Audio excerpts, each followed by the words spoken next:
आपल्या सोबत आहेत साहेब. सकाळपासून खरं तर मुंबईत जोरदार पाऊस पडत आहे. जो दावा भाजपच्या महापौरांनी केलेला होता की मुंबईची तुंबई होऊ देणार नाही, आम्ही सक्षम काम करू, त्या ठिकाणी नालेसफाई योग्य ती झालेली आहे, मात्र पहिल्याच पावसात मुंबईची तुंबई झालेली आहे. मला वाटतं दावे किती जरी केले तरी सत्यता ही परिणाम दिसल्यानंतर माझ्या लक्षात येते. त्याच्यामुळे मुंबईमध्ये किती सफाई झाली आणि किती यांचे दावे खरे आहेत हे आता दिसून येतं आहे. मुंबईमध्ये हा पहिलाच पाऊस आहे, अजून जोरदार पाऊस पडलेला नाही आहे आणि त्यामुळे मुंबईची ही परिस्थिती झालेली आहे. मला वाटतं कोणत्या प्रकारचे छोटे नाले असतील, मोठे नाले असतील, हे कुठे पूर्णपणे साफ झालेलं नाही आणि केवळ ठेकेदारांची पाठराखण करण्याचं काम या ठिकाणी केलं गेलं. विरोधकांनी खऱ्या अर्थाने जेव्हा सूचना केल्या असतात त्यावेळी दखल घेऊन खऱ्या अर्थाने ते काम व्हायला पाहिजे होतं, नालेसफाई व्हायला पाहिजे होती. परंतु केवळ फोटो काढणं, पाहणी दौरे करणं याच्यामध्ये मशगूल असल्यामुळे हे परिणाम मुंबईकरांना भोगायला लागतात. 25 वर्ष आपली सत्ता असल्यामुळे त्या ठिकाणी आपल्यावरती आरोप केले जात होते. त्याचबरोबर ते नालेसफाईवरनं आर्थिक गुन्हे शाखेकडे गुन्हे दाखल केले, मातोश्रीने त्या संदर्भात पैसे खाल्ले असे आरोप झाले होते. या आरोपांना आता नेमकं काय उत्तर द्याल?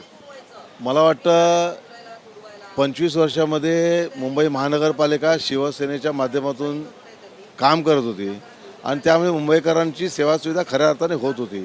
परंतु केवळ राजकारण म्हणून पावसाळा सुरू व्हायच्या अगोदर एवढा आकांडतांडव केला जायचा. मुंबई तुंबणार, मुंबई भरणार, नालेसफाई झाली नाही, पैसे खाल्ले, हे केलं ते केलं, सगळं व्हायचं. मला वाटतं जनतेने हे लक्षात घ्यायला पाहिजे. आत्ता अलीकडच्या काळामध्ये कुठल्या प्रकारची आवई होत नाही, परंतु परिणाम जे आहेत ते मुंबईकरांना भोगायला लागत आहेत. शिवसेनेने काम केलं, लोकांची सेवा केली आणि खऱ्या अर्थाने जनतेला न्याय द्यायचा प्रयत्न केला. कुठल्याही प्रकारचं राजकारण केलं नाही. मग तो पक्षभेद विसरून सर्व विसरून लोकांची सेवा कशा करता येईल ते करण्याचं काम मुंबई महानगरपालिकेमध्ये केलं आणि म्हणून सातत्याने 25 वर्ष त्या ठिकाणी मुंबईमध्ये शिवसेनेची सत्ता होती आणि ते आता लोकांना लक्षात येतं आहे खरं काम काय, खरं काम कुठलं आहे, खोटं काम कुठलं आहे. आणि मला वाटतं माझी विनंती आहे महापौर महोदयांना की केवळ लोकांना आश्वासित करण्यापेक्षा सत्य परिस्थितीचा जेव्हा अनुभव येतो तो लोकांना सुखदायक असायला पाहिजे, यासाठी काम त्यांनी करावं अशी माझी त्यांना विनंती राहील. एक शेवटचा प्रश्न आहे माझा. ज्या नालेसफाईच्या दौऱ्यावरनं एवढं राजकारण घडलं, आम्हाला बोलवलं नाही, मान सन्मानावरनं मोठं राजकारण घडलेलं आपल्याला पाहायला मिळालं, मग खरंच नालेसफाई झाली का हा देखील प्रश्न होतोय का नुसतीच फोटोग्राफी झाली?